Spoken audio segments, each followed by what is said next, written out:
Hello, here we continue looking at Gauss's algorithm and possible outcomes of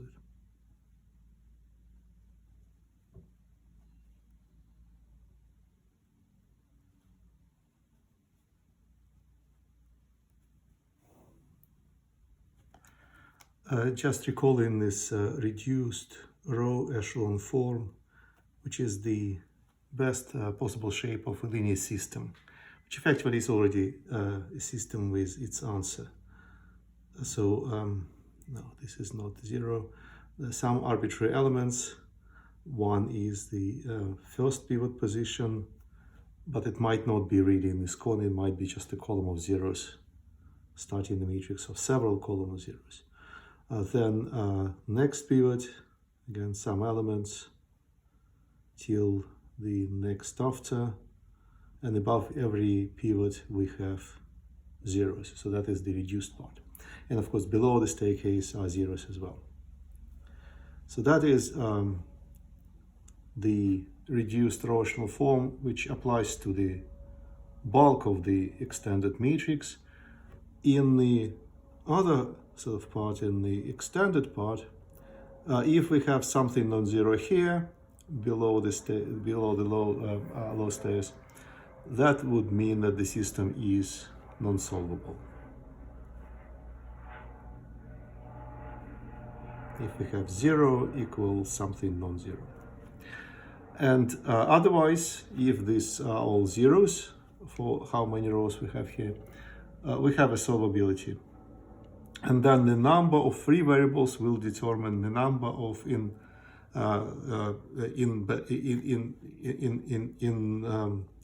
implanted parameters in the answer. To illustrate that all, let's look at an example.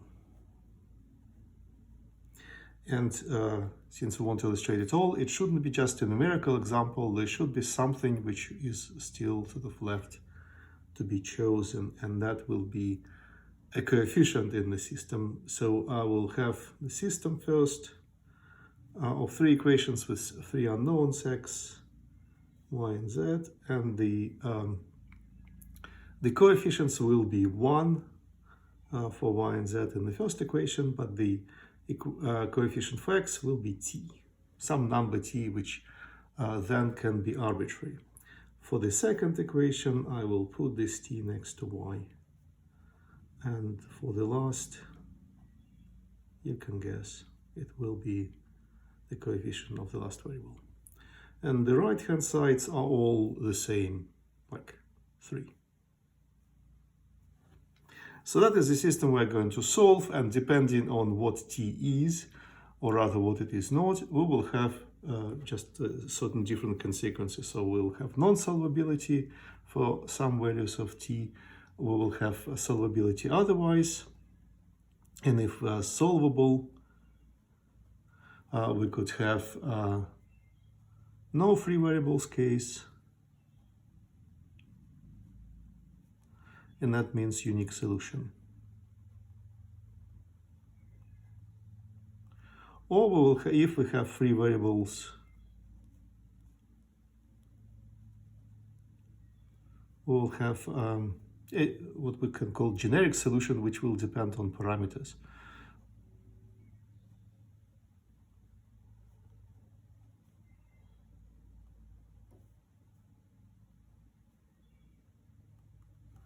So let's see what happens here, and as always we will start with turning the system into its extended matrix.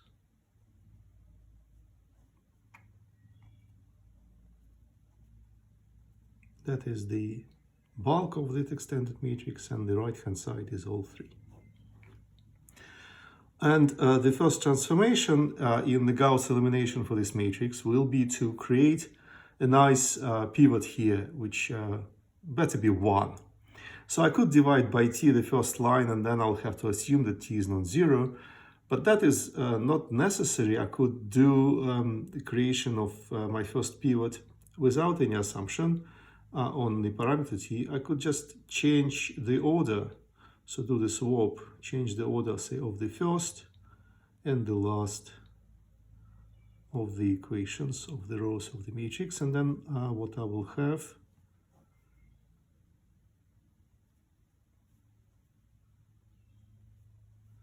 will be this, and the right hand sides are still all three. And now this is my first pivot. Now I can use it to eliminate everything in its column, these two numbers. So the desired shape will be 1 and 0 and 0, and in the process I will be using row subtraction with the first row subtracted, and that row will not change itself. And the two row subtractions I should do is row 2 minus row 1. That way I will just create my desired 0 here. To make t to be 0, I will have to subtract from row 3 t copies of row 1. And then I need to calculate the positions, this remaining 6 entries. So here I had t, and then subtracting 1 from it, I will have t minus 1. In this position I had 1, and then again I'm subtracting what is above t, so I'll have 1 minus t. And on the right hand side of the equation I have 3 minus 3, which will give me 0. In the last row, 1 minus this 1 has to be multiplied by the coefficient. This row is multiplied by t throughout.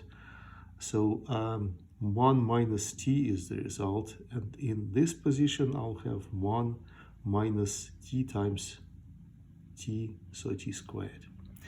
And in the right of the equation I'll have 3 minus 3t. So now I'm on the crossroad. Now I have to make up my mind about what t is or is not. If t is 1, then this and this and this and that and this as well will all be zeros. So for the special value t being 1, I need to make this assumption, because what I need to do is to continue my algorithm with this matrix 2 by 2, or rather 2 by 3 extended matrix, and then I need to create a pivot in the first column. And if the first column is all zeros, I cannot do that, so I have to proceed to the next one, but it will also be all zeros whenever t is 1. So when t is 1, the original matrix will become 1, all ones in the first equation, 3, and then the rest are all zeros. That is the reduced row echelon form. That is just one pivot case of it, and it is solvable because we don't have any pathological equations like 0 equals non-zero. So we have vacuous equations, 0 equals 0. The only interesting equation we have is the sum of our variables is equal to 3. And then it's a choice, but it's a choice which is suggested to us by the matrix. The first in the natural order of variables is to be chosen as a pivot. So x is a pivot.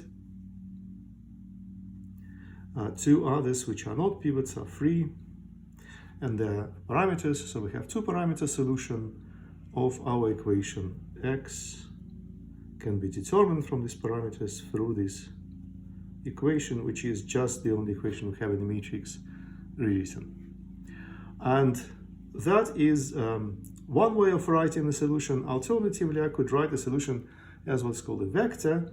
So the collection of x, y, and z assembled in, it's a small matrix with a small number of columns, just one column vector. And then what I have for this vector is x is equal to 3 minus y minus z, and y and z, I don't have any of them, they're free. And I could now group my answer as everything containing y, everything containing z, or just the thing which doesn't contain anything. So this three vector component will be 3, 0, 0. Then with y coefficient I will have negative 1, 1, 0. And with that coefficient I will have the column vector negative 1, 0, 1. So this is the generic answer for solutions when the parameter t is 1.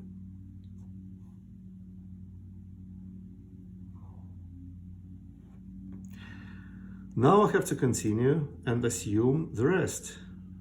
Most probably t is not 1. And then we still can continue with our Gauss's algorithm producing the reduced row echelon form, because this is not yet. So what we can do now, assuming that t minus 1 is not 0, which is the same, we can divide by it and then simplify our second and third row.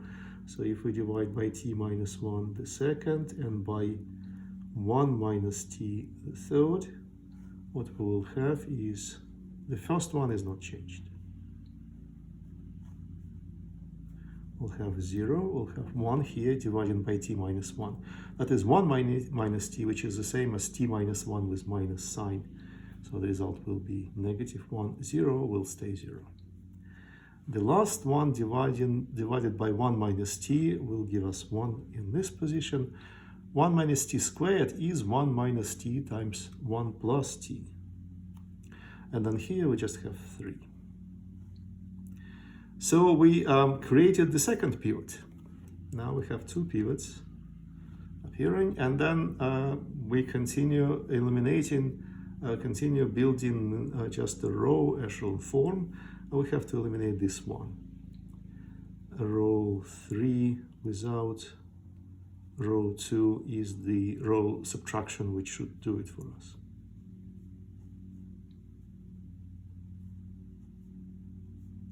Copying the things which are not changing, and then 0 will appear here, and subtracting negative 1 from 1 plus t, we will have 2 plus t in this position, and then 3 will still be the right hand side.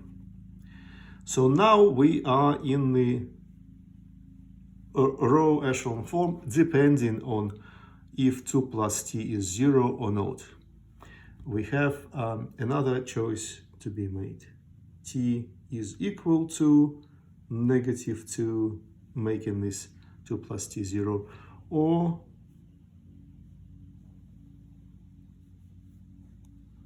t is not being negative 2. So when t is negative 2, this is 0, and we have an equation. Let me just write this equation: 0, 0, 0 as well for t for 2 plus t, and then we have still 3 on the right. All other equations are as they were. T is negative 2, so I'll put it here. Whatever happens above is no concern, because the last equation is what determines the fate of the system. The equation says that 0 times x, 0 times y, 0 times z is equal to, sum of them is equal to 3. Well, that is not possible, so we have no solutions in this case.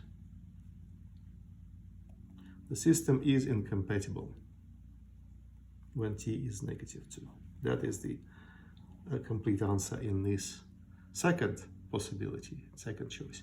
And we are now left with the most generic case when t is not equal to 1 and when t is not equal to negative 2. We have a way of continuing. So then we can divide by 2 plus t, the last row, and make it 1, make it the third pivot. So 1 over 2 plus t row 3 is a transformation I'm going to make.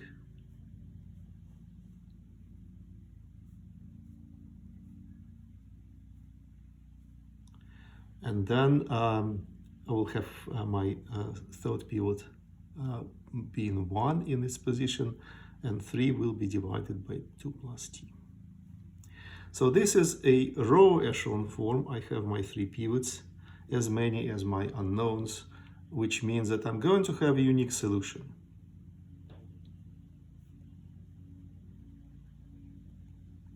But to find it, I need to continue with the Gauss elimination algorithm and eliminate now above my pivots. And in this run of Gauss process, we will have to start with the last pivot. The reason is when we will use the last row to eliminate numbers sitting above the last pivot, because of the zeros in the last row, we will not affect already nice structure of our pivots. So we will eliminate negative 1 and t using the last row. Negative 1 is in row 2, And to get rid of it, we just need to add row 3 to it. And t, to get rid of it, we have to subtract from row 1 t copies of row 3. Row 3 is not changing. It is already a perfect answer. It is really saying that z, our last variable, is equal to 3 over 2 plus t. When we add it to the row above, to row 2, we will have the same answer for y. And when we subtract t copies of row 3 from the first, we will have 1, 1, and 0, and then we'll have 3 without 3t over 2 plus t. So this is almost done, but not completely. We still have this non-zero entry above our second pivot, meaning that in the first equation we have both x and y, and we just need to have x only. To get rid of this one, we can use row 2. So that will be the transformation of row 1 with the help of row 2, just subtracting. Then we will have the perfect shape of the bulk of our extended matrix. Just single variables in each of the equations, just one variable. The two last equations have already the answers computed. What happens in here will be the number which we see before, 3 minus 3t over 2 plus t, without this number, 3 over 2 plus t. And when you do the math, the answer will be, not surprisingly, 3 over 2 plus t. So the answer in total is that all components of this unique solution will be the same, will be equal to the same quantity, 3 over 2 plus t, whatever t is. And that is, in retrospect, a guessable outcome, because the equations, the system of equations was symmetric. If we change the order of x, y, and z, the system equations in the system will change their orders, but the system in total will not change. And so solutions, should we have, if we have them, should be symmetric. And that is apparent here because no solutions is very symmetrical.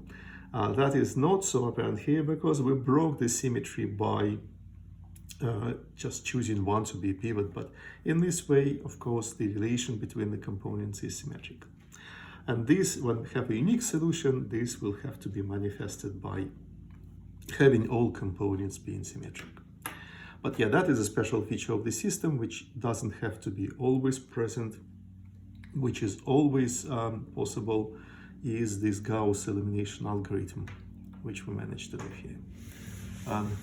That's it. See you later.